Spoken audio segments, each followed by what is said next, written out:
Bismillahirrahmanirrahim. Assalamualaikum warahmatullahi wabarakatuh.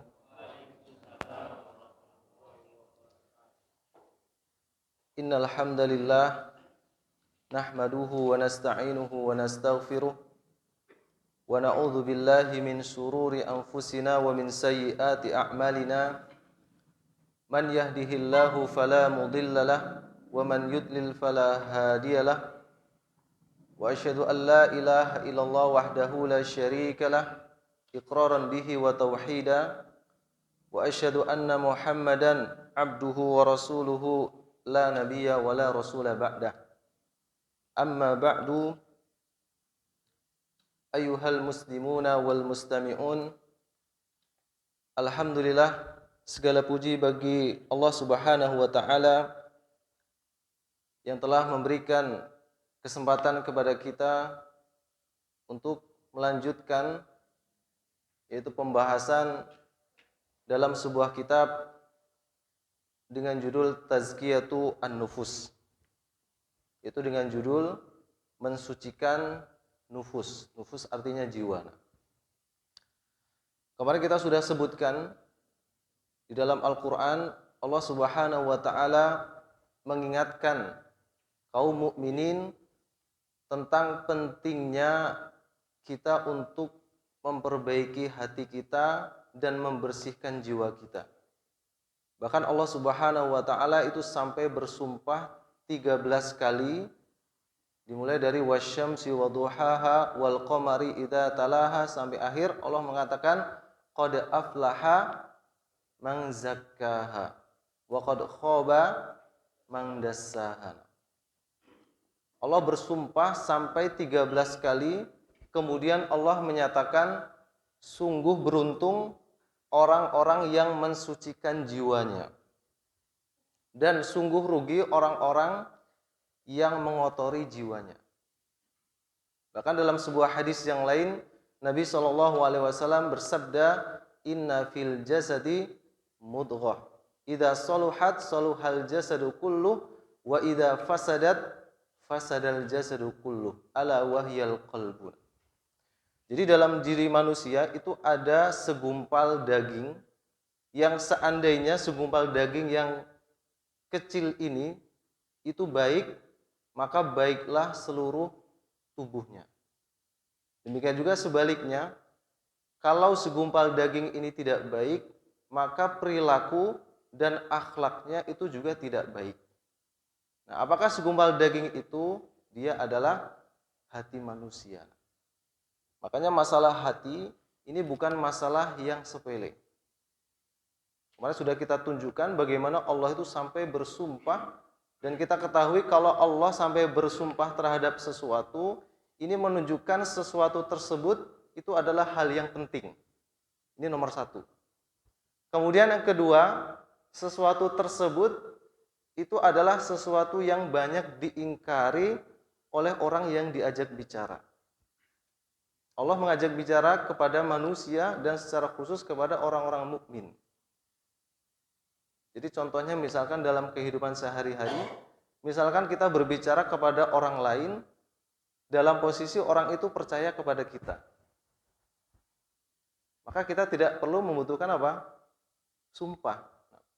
Kalau dalam bahasa Arab namanya taukid. Misalnya kita mengatakan Muhammad sebentar lagi akan datang.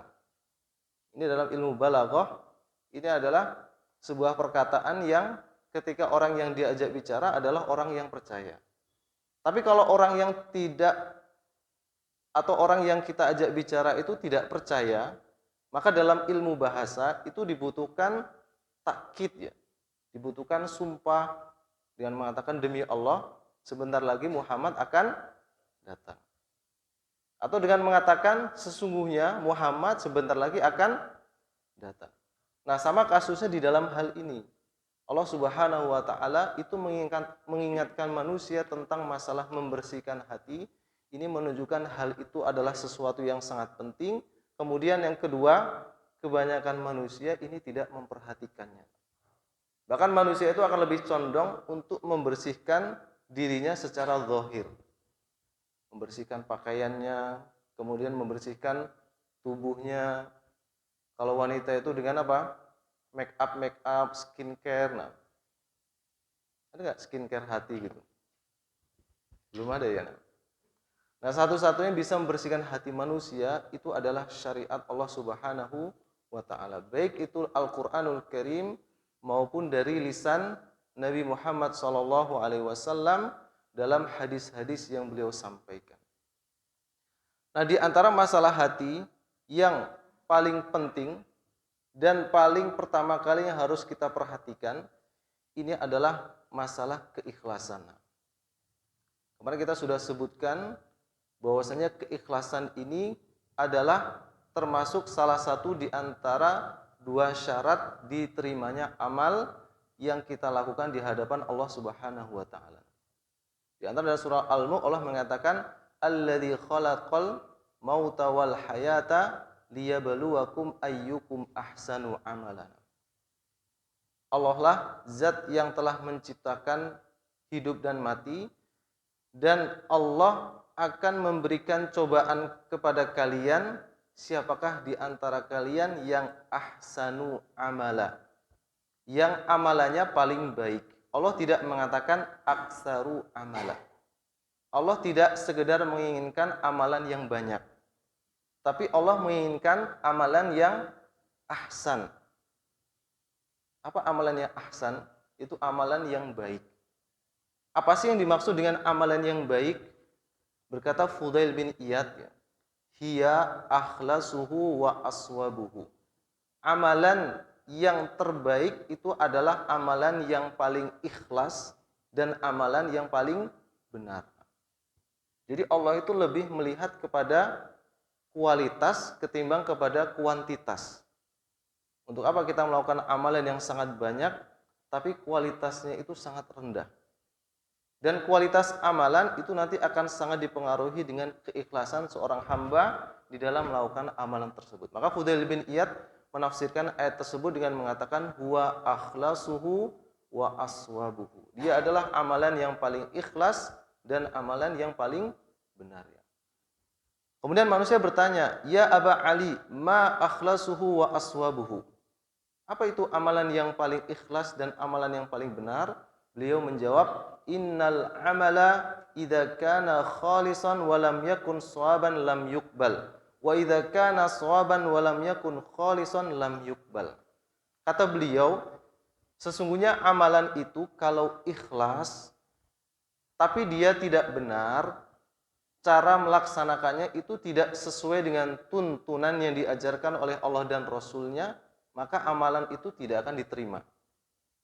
Meskipun dia ikhlas. Misalkan contohnya seperti ini ya.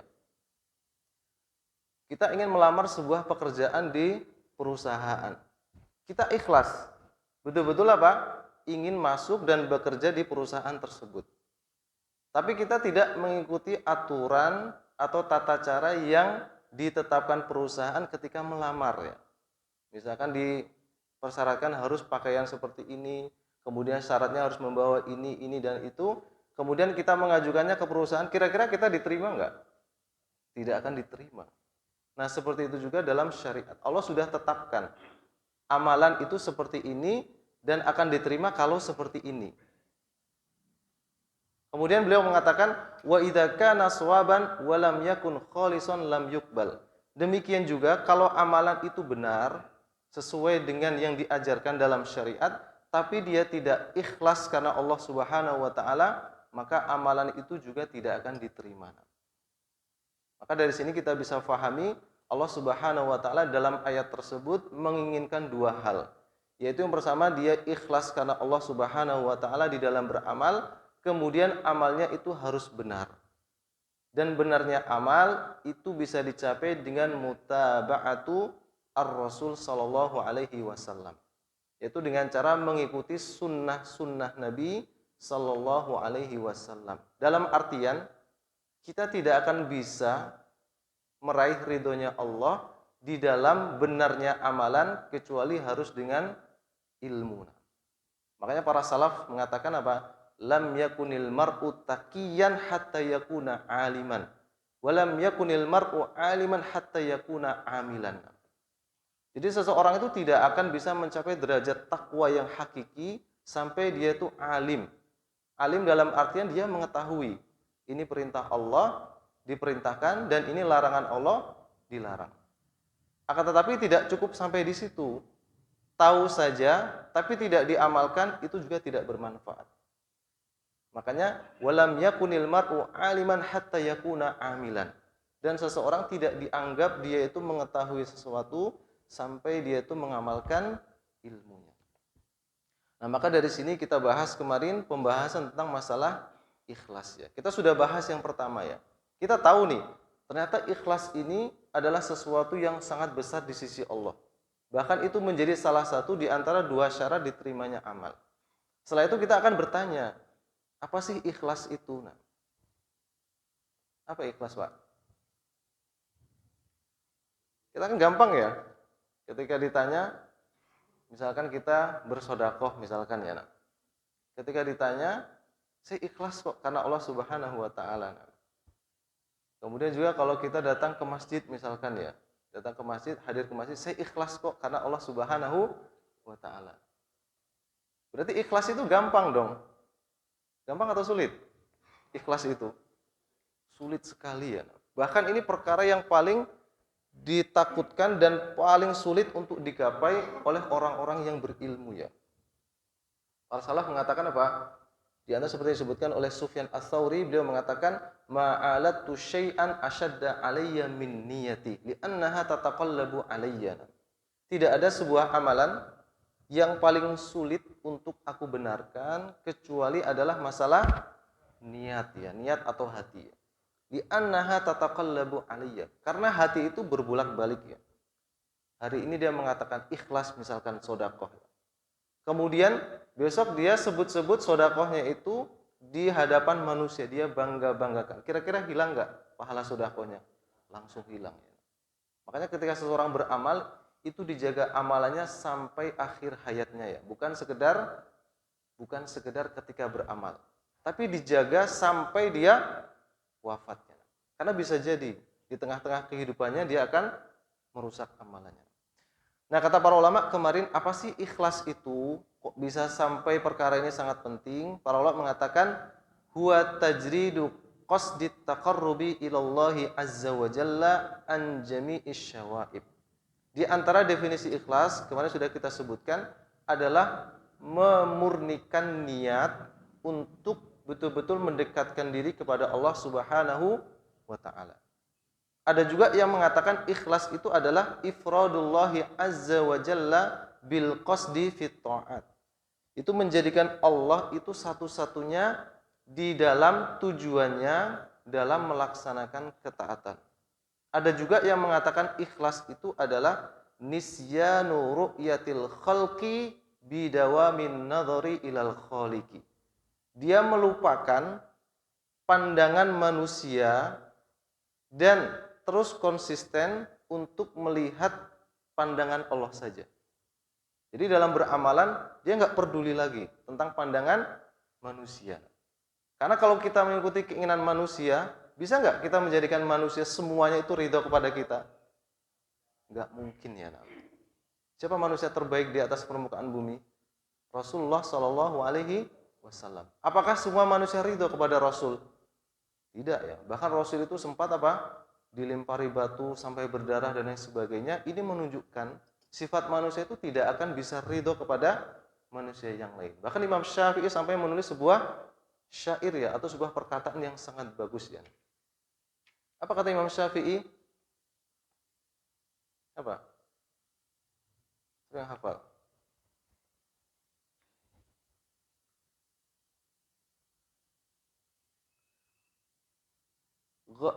Ridon nasi ghayatun la yudrak wa ridallahi ghayatun la yutrak.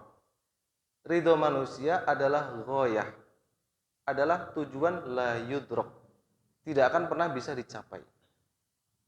Wa ridallahi ghayatun la yutrak. Adapun keridhaan Allah itu adalah tujuan yang tidak boleh ditinggalkan. Fadrok ma la yutrak, fatruk ma la yudrak. maka gapailah apa-apa yang tidak boleh ditinggalkan dan tinggalkanlah apa-apa yang tidak akan mungkin pernah bisa dicapai. Artinya tidak usah lagi peduli ya di dalam amalan selama itu baik pandangan manusia. Nah, pasti akan ada salahnya ya di hadapan manusia. Nah, ini kemarin yang kita bahas tentang masalah definisi ikhlas ya. Kemudian juga kita sebutkan di antara apa? Keutamaan keikhlasan ya. Disebutkan dalam hadis Abu Sa'id Al-Khudri, dalam hadis Nabi SAW, Nabi mengatakan salasun la yughillu alaihinna qalbu mri'in mu'min. Ada 3 hal seandainya ini dilakukan oleh manusia, maka manusia hatinya itu akan terjaga. Apa 3 amalan ini? Ikhlasul amali lillah, yaitu mengikhlaskan amalan karena Allah Subhanahu wa taala. Kemudian yang kedua, wal munasahatu li a'immatil muslimina. Dia senantiasa menasihati para pemimpin kaum muslimina. Jadi menasihati bukan menghakimi. Kebanyakan kita itu menasihati atau menghakimi? Menghakimi.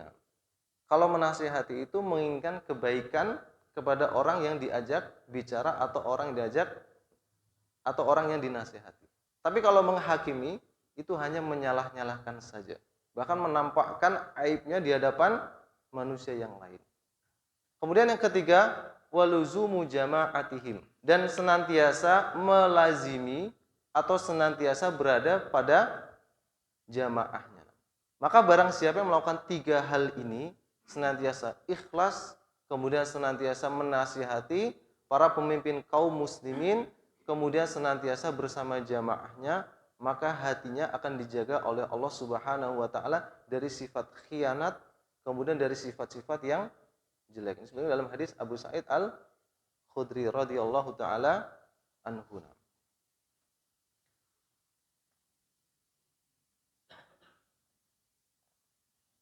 Ini pelajaran kemarin ya. Masih ingat enggak? Baik.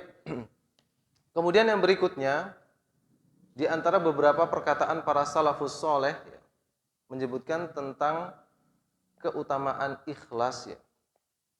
Ini disebutkan oleh Ya'qub, kata beliau, al-mukhlisu man yaktumu hasanatihi kama yaktumu sayyiatihi.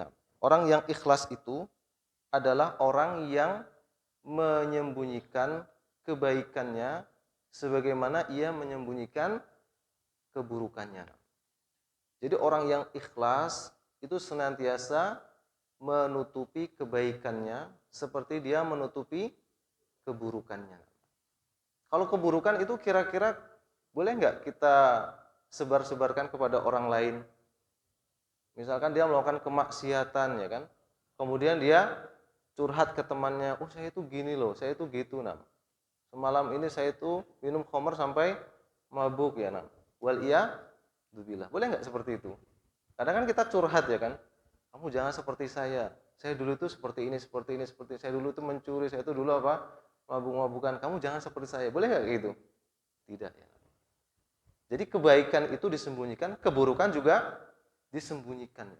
Cukup hanya dirinya dan Allah Subhanahu wa taala saja yang tahu. Kemudian dia bertaubat kepada Allah. Karena ada hadis khusus ya. Dalam hadis Abu Hurairah ya, dalam hadis riwayat Bukhari, Nabi SAW mengatakan kullu ummati mu'afa illal mujahirin ya. Seluruh umatku ini mu'afa, akan diampuni oleh Allah Subhanahu wa taala illa, kecuali siapa ini? Al-mujahirin ya. Itu orang-orang yang terang-terangan malah menampakkan apa? Kejelekannya. Wa inna minal mujaharati an ya'malar rajulu bil-laili amalan thumma yusbihu wa qad satarahullahu alaihi. Nah, di antara bentuk mujaharah, artinya terang-terangan di dalam melakukan kejelekan adalah misalkan seseorang pada waktu malam melakukan sebuah amalan ya. Amalan yang sayyi'ah ya, amalan yang jelek ya. Kemudian pada waktu pagi Allah itu menutupi aibnya ya.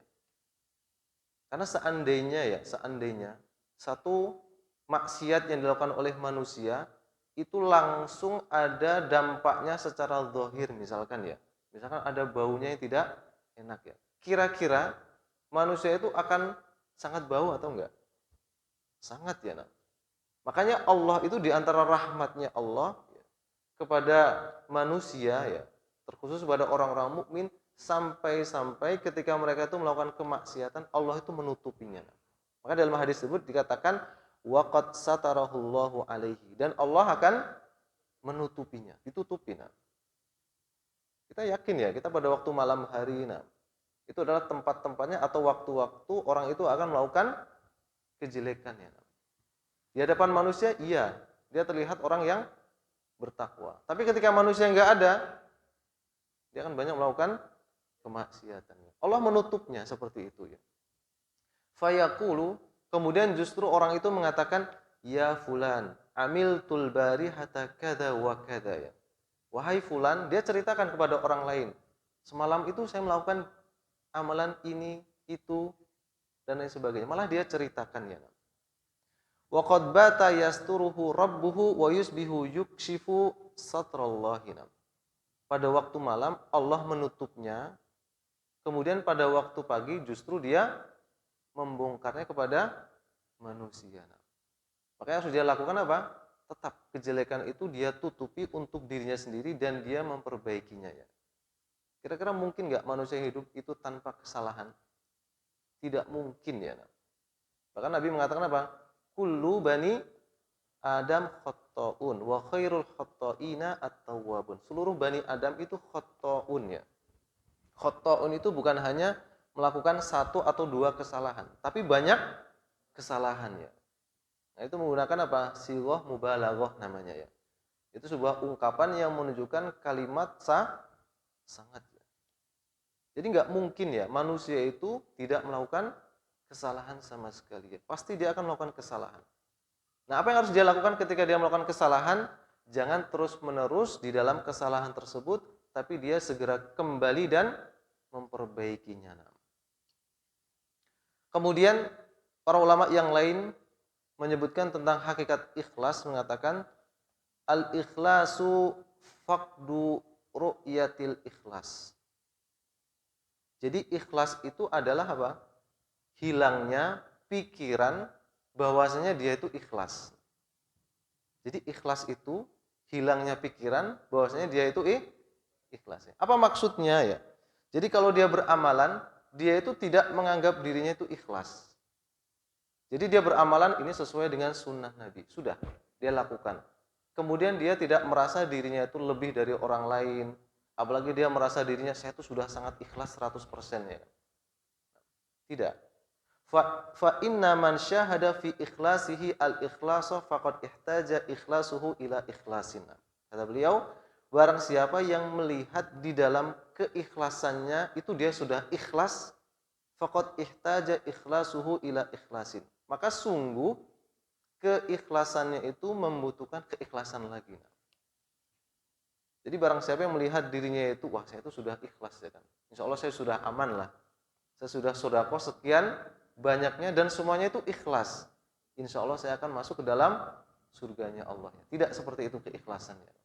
Jadi keikhlasan itu beramal sesuai dengan sunnah Nabi, setelah itu sudah dia melupakannya.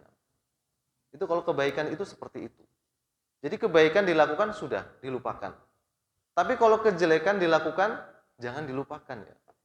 Tapi harus diingat. Tujuannya apa? Supaya diperbaiki. Jadi jangan seperti apa ya? Seperti orang yang berhutang gitu kan. Orang kalau hutang justru yang ingat itu siapa? Yang ingat itu yang menghutangkan. Tapi yang hutang itu justru lupa ya, atau pura-pura lupa. Nah, itulah diantara ikhlas ya. Kemudian berkata juga para ulama yang lain ya. Kata Ayyub, takhlisun niyyati 'alal ummali asyaddu 'alaihim min jami'il a'malina. Jadi mengikhlaskan niat bagi orang yang beramalan itu lebih berat ketimbang melakukan amalan itu sendiri. Jadi mengikhlaskan niatnya itu lebih berat ketimbang dia itu mengerjakan amalan tersebut. Yang ulama lagi mengatakan ikhlasu sa'atin najatul abadi, walakin al-ikhlasu azizun. Jadi ikhlas sesaat saja itu bisa menyebabkan keberuntungan yang abadi. Ikhlas sesaat itu akan bisa mendatangkan keuntungan yang abadi. Walakin al-ikhlasu azizun. Akan tetapi ikhlas itu sangat sangat berat ya. Ikhlas itu sangat sangat berat sekali. Berkata Fudail ya, Fudail bin Iyad mengatakan tarkul amali min ajlin nasi riya'un wal amalu min ajlin nasi syirkun wal ikhlasu an yu'afiyakallahu min humana. Jadi misalkan seperti ini ya. Maksud dari perkataan Fudail itu seperti ini. Misalkan ya. Ini ada sebuah kesalahan ya yang dilakukan oleh kebanyakan manusia ya. Dia belajar tentang masalah ikhlas ya. Oh, ikhlas itu artinya dia tidak ingin ada pujian manusia. Baik itu dilihat manusia yang kita namakan dengan apa? Riya ya. Jadi riya itu ingin dipuji karena dilihat manusia. Lawan di antara riya di antara jenis riya apa? Namanya sum'ah ya. Sum'ah itu suka kalau amalannya itu didengar oleh manusia. Kedua-duanya itu tidak baik ya. Misalkan dia akan pergi ke masjid misalkan ya. Untuk sholat jamaah.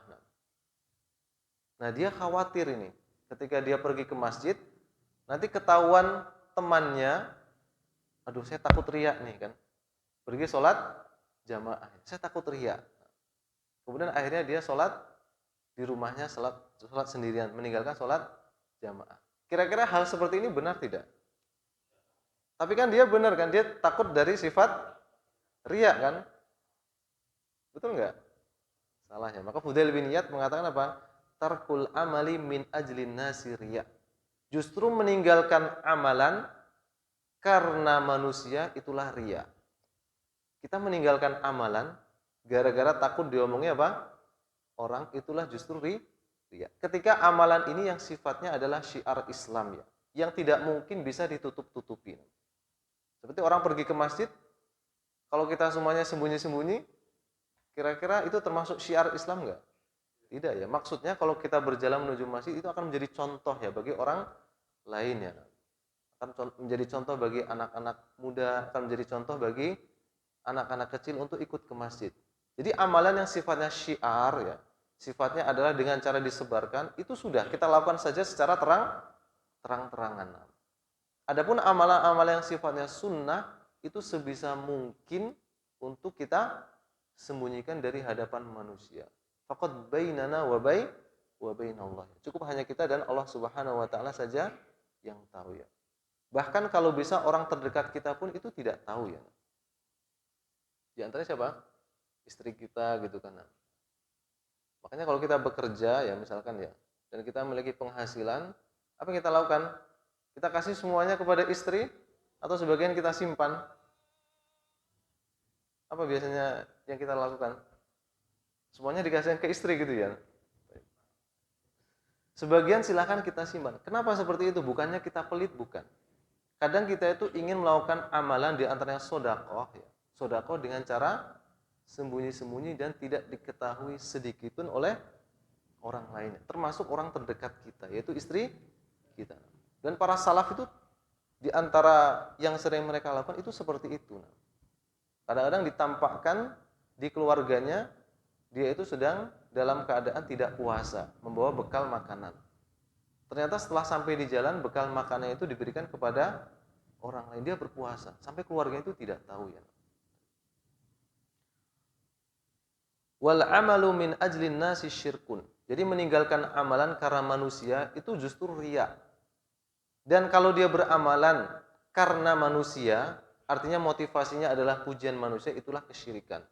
Dan ikhlas itu adalah an yu'afiyakallahu minhuma, yaitu Allah Subhanahu wa taala ini menyembuhkanmu dari keduanya. Jadi tafsilannya seperti itu.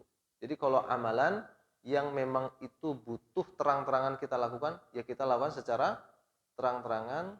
Selain daripada itu, maka kita sembunyikan amalan-amalan itu hanya cukup diri kita dan Allah Subhanahu wa taala saja yang tahu ya. Dan di antara contoh-contoh keikhlasan ya yang dilakukan oleh para ulama ini banyak sekali ya. Di antaranya ya yang dilakukan oleh siapa? Abdurrahman ibn Laila ya.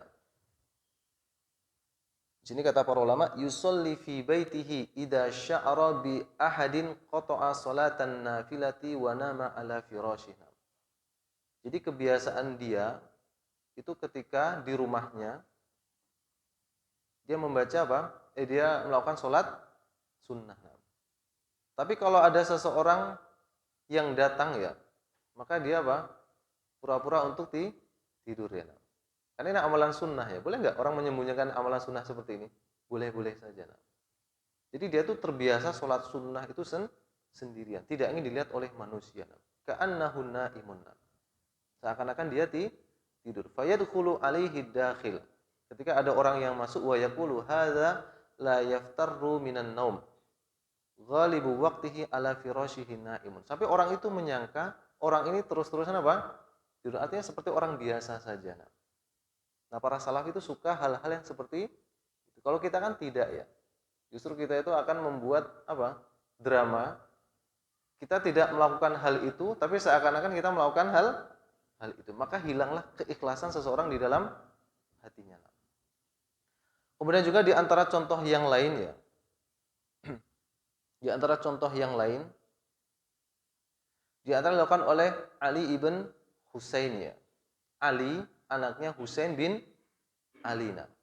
Jadi Ali punya anak namanya Hasan dan Husain. Husain punya anak namanya Ali ya.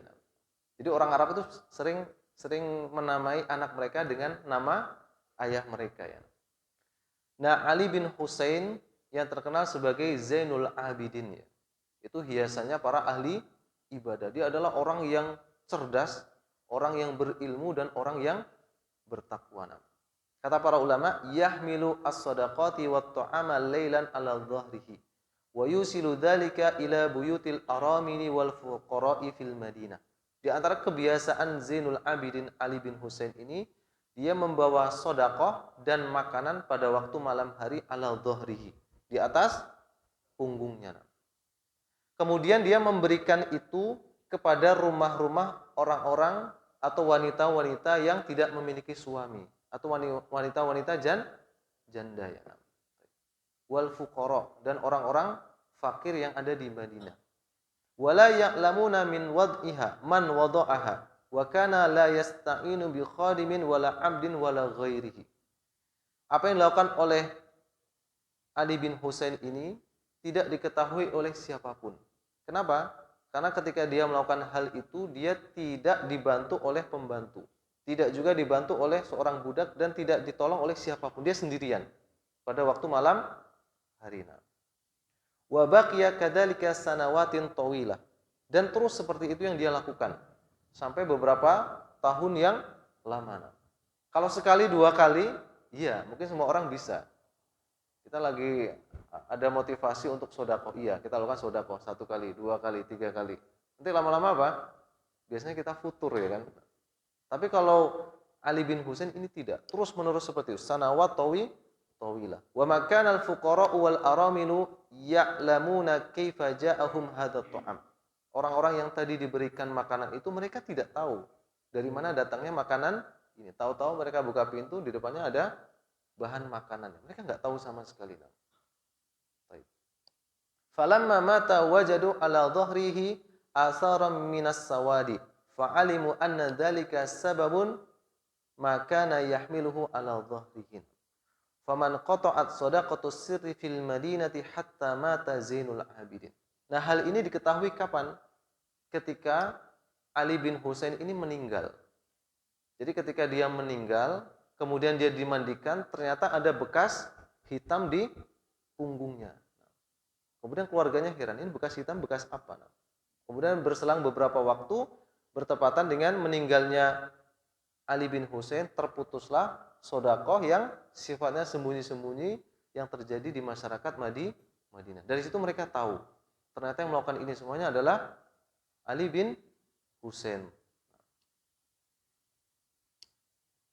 Pernah nggak kita melakukan seperti itu, Pak? Kebanyakan kita apa? Kalau kita sodakoh ya, ini termasuk di antara kesalahan yang kita tidak sadari. Kita sodakoh nih, contohnya seperti nasi bungkus. Kemudian apa yang kita lakukan? Kita foto orang tersebut, betul nggak? Kita foto nih. Kemudian kita pasang di status, alhamdulillah ya kan. Bisa memberikan faedah kepada orang-orang miskin. Kira-kira itu benar nggak? Tidak. Dan itu malah akan menyakiti orang yang diberi. Jadi diberinya nggak seberapa, tapi menyakitinya apa? Luar biasa kan gitu. Jadi tampak ya di media itu dia tuh orang yang miskin gitu. Boleh nggak kita menampakkan orang itu dalam keadaan miskin dan sebagainya? Tidak ya. Tapi kalau kita kepepet ya untuk melaporkan sebuah kegiatan, kadang-kadang kan kita ada donatur, silahkan kita dokumentasikan, tapi jangan kita tampakkan apa? Wajahnya ya. Kadang kita gini nih, pas moto ya kena wajahnya. Yang terbaik itu jangan sampai dia itu mengetahui kalau dia diambil gambarnya ya. Cukup misalkan ya, kita bersedekah misalnya seperti nasi bungkus atau bahan sembako, dan kita ingin melaporkan hal ini kepada donatur sebagai bukti. Nah, cukup kita kumpulkan bahan makanan itu, kita foto. Ini loh, makanan yang akan dibagikan. Tujuannya apa? Supaya tidak menyakiti hati orang lain. Kira-kira dia miskin kita kasih terus kita foto gini. Nah, walaupun setelah kita foto nanti akan kita tutupi gambarnya, tapi kan dia masih terasa apa? Terasa menyakitkan ya ketika di foto itu. Maka cara yang terbaik itu seperti itu. Dan itulah yang sering dilakukan oleh para salafus soleh. Mereka betul-betul menyembunyikan amalannya. Tidak ingin diketahui oleh siapapun. Cukup hanya mereka dan Allah Subhanahu wa taala saja yang tahu ya. Kemudian juga di antara contohnya ya, para ulama yang lainnya. Di antara adalah Dawud ibn Abi Hindin ya. Disebutkan di dalam biografi hidupnya. Dia itu shoma arba'ina sanatan la ya'lamu bihi ahluhu. Dia itu puasa selama 40 tahun ya. Artinya puasa sunnah selama 40 tahun dan tidak ada satupun dari keluarganya yang mengetahui. Kana yakhruju fi mihnatihi wa ya'khudhu ma'ahu ghida'ahu fayatawahhamuna annahu muftirun. Fayatasaddaqu bihi fit tariqi fayarji'u akhiran nahari ila ahlihi fayakulu ma'ahum.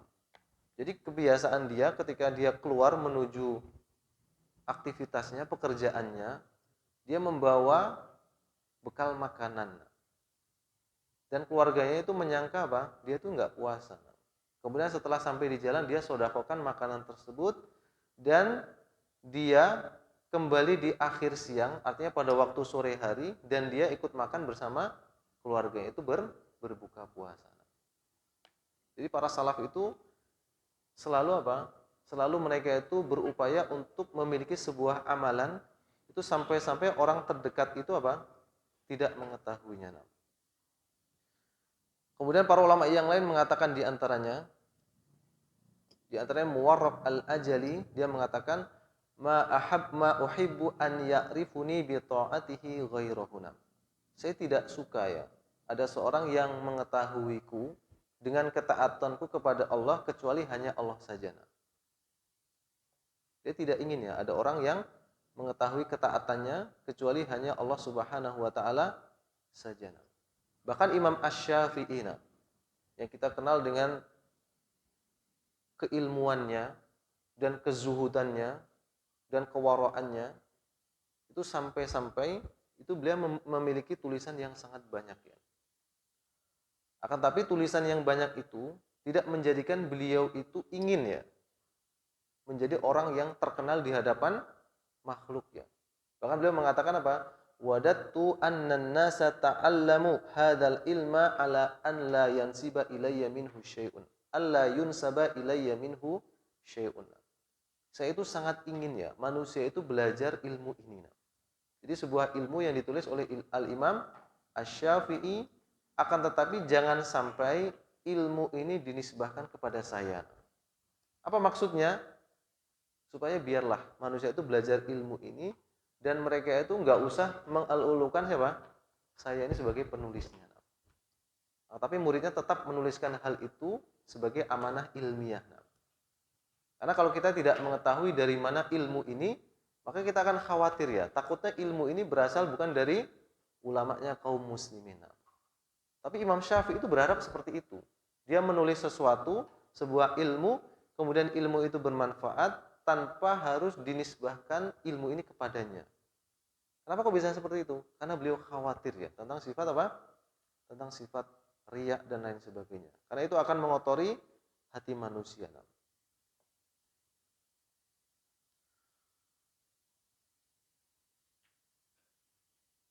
Kemudian juga Ibnul Mubarak ya. Ini diceritakan oleh siapa? Muhammad ibn A'yan, itu salah seorang murid ya daripada Ibnul Mubarak atau rekannya Ibnul Mubarak. Dia bercerita ya tentang kisah Ibnul Mubarak di dalam safarnya. Beliau menceritakan, kunna dzata lailatin wa nahnu fi ghazwir Rum. Kami pada suatu hari itu bersama Ibnul Mubarak pada suatu malam kita sedang berada dalam keadaan sedang perang dengan bangsa Romawi. Fadhahaba Abdullah ibn Mubarak liyadha'a ra'sahu liyuriyani annahu yanamu. Kemudian dalam perang seperti itu Ibnul Mubarak itu pergi untuk meletakkan kepalanya, artinya istirahat untuk memperlihatkan kepadaku bahwasanya dia sedang tidur ya. Yaqulu fawada'ru ra'si 'ala rahhi liurihi anni anamu kadzalika. Kemudian Muhammad ibn A'yan ini melakukan hal yang sama. Jadi Ibnu Mubarak itu pura-pura tidur, kemudian dia juga apa? Pura-pura tidur. Nah, memperlihatkan kepada Ibnu Mubarak bahwasanya dia juga tidur ya. Qala fadanna anni qad nimtu. Dan Ibnu Mubarak itu menyangka saya sudah tidur ya. Kemudian ketika dia menyangka temannya itu sudah tidur, apa yang dia lakukan? Faqama fa akhadha fi sholatihi falam yazal kadzalika hatta tala al-fajru wa ana armuquhuna. Kemudian setelah dia tahu temannya tidur, maka dia bangun untuk melaksanakan sholat malamnya. Terus seperti itu sampai terbit fajarnya. Falamma tala al-fajru ayqadani wa dhanna anni naimun. Maka ketika terbit fajar, Ibnul Mubarak ini membangunkanku. Dia menyangka aku itu sedang tidur ya. Wa qala ya Muhammad. Faqultu inni lam anamna. Kemudian setelah dibangunkan, saya berkata kepada Ibnul Mubarak, wahai Ibnul Mubarak, inni lam anam. Saya itu tadi tidak tidur ya. Falamma sami'aha minni ma ra'aituhu ba'da dzalika yukallimuni wa la yanbasitu ilayya fi syai'in fi ghazatihi kullihana. Maka setelah Ibnu Mubarak itu tahu ya, bahwasanya temannya itu apa? Tidak tidur. Berarti artinya apa? Dia mengetahui amalan yang dilakukan secara sembunyi-sembunyi ya. Kata Muhammad ibn A'yan ya. Maka setelah itu saya tidak pernah lagi melihatnya untuk apa? Berbincang-bincang kepadaku. Artinya menunjukkan apa? Dia nggak suka kalau amal itu sampai diketahui oleh orang lain. Dalam perang juga Ibnu Mubarak selalu apa? Ketika istirahat dia menghindar ya. Supaya tidak lagi diketahui ya. Ka'annahum lam yu'jibhum dzalika minni lima fatintu lahu minal amalina. Falam azal a'rifuha fihi hatta mata. Dia tidak suka kalau amal itu diketahui dan saya mengetahui Ibnu Mubarak terus seperti itu sampai beliau meninggal. Ini di antara beberapa apa? Beberapa contoh bagaimana para salafus soleh itu sangat hati-hati di dalam melakukan amalan dan menjaga diri mereka dari apa? Daripada sifat riya dan sum'ah. Kemudian setelah kita mengetahui ya beberapa hal tentang masalah ikhlas ya, maka kita akan tahu ya bahwasanya ikhlas ini akan sangat erat kaitannya dengan niat ya, dengan niat. Karena untuk menghadirkan sebuah keikhlasan pasti akan didahului oleh apa? Niat. Kalau niatnya benar, maka akan menghasilkan keikhlasan. Kalau niatnya salah, maka akan tidak tercapai sifat ikhlas yang dia harapkan. Makanya Syekh dalam buku ini ya, ini buku ini ada terjemahannya sebetulnya ya. Tazkiyatun Nufus, silakan bagi yang ingin melihat terjemahannya juga ada ya. Kemudian setelah itu beliau menjelaskan dalam buku tersebut tentang hakikatu an-niyah wa fadliha. Sampai jam berapa? Sampai Isya ya? Sampai sini? Baik. Baik, kemudian kita akan pelajari tentang hakikat niat dan keutamaannya. Kata Syekh di sini, an-niyatu laisat qaulal qaili bilisanihi nawaituna. Niat ini bukan hanya perkataan manusia nawai itu. Apa nawai itu? Saya niat ya. Saya niat ini dan lain sebagainya. Niat itu bukan hanya semacam itu saja ya. Akan tetapi niat itu adalah bal huwa inbiasul qalbi yajri majra fatuhin minallahi. Akan tetapi niat itu adalah timbul di dalam hati ya. Faqad tayassara fi ba'dil awqat wa qad tata'adzara fi ba'diha. Dan masalah niat ini ya, yaitu niat yang tulus karena Allah, ini terkadang sulit di sebagian waktu dan terkadang dia mudah di sebagian waktu, akan tetapi juga terkadang dia sulit di sebagian waktu ya. Makanya dalam masalah niat ini itu nggak bisa, atau manusia itu sangat sulit sekali untuk konsisten niatnya itu terus-terusan tulus. Ini sangat sulit sekali karena terkadang ini mudah baginya, terkadang itu sulit. Makanya masalah niat itu harus terus kita muhasabah ya. Maka di antara kebiasaan para salaf itu sebelum mereka tidur ya, mereka itu akan muhasabah diri terlebih dahulu. Apa muhasabah? Itu dia akan menghitung-hitung diri dia. Dari pagi apa yang dia lakukan. Kemudian pada waktu siang hari, kemudian pada waktu sore, untuk menghitung. Apakah ada sebuah amalan yang saya lakukan itu tidak ikhlas karena Allah Subhanahu wa ta'ala. Jadi terus masalah niat ini kalau bisa kita ibaratkan adalah sebuah mega project seumur hidup. Artinya harus terus kita evaluasi setiap hari. Bukan kita evaluasi hanya sebulan sekali atau bahkan setahun sekali. Misalkan ketika apa? Pergantian tahun baru nanti ada apa? Ada muhasabah gitu kan. Tidak seperti itu. Tapi masalah niat ini adalah sesuatu yang harus kita lakukan yang sifatnya harian. Kenapa?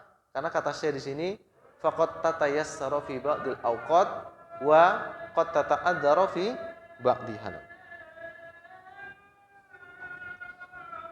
Baik, mungkin nanti akan kita sambung ya pembahasan masalah niat ini insyaallah taala pada pertemuan berikutnya. Jadi bagaimana sih cara menghadirkan niat yang benar dan bagaimana sih keutamaan niat yang benar, insyaallah taala pada kesempatan yang berikutnya akan kita bahas ya. Wallahu taala a'lam bishawab. Subhanakallahumma bihamdika asyhadu an la ilaha illa anta astaghfiruka wa atubu ilaik. Assalamualaikum warahmatullahi wabarakatuh.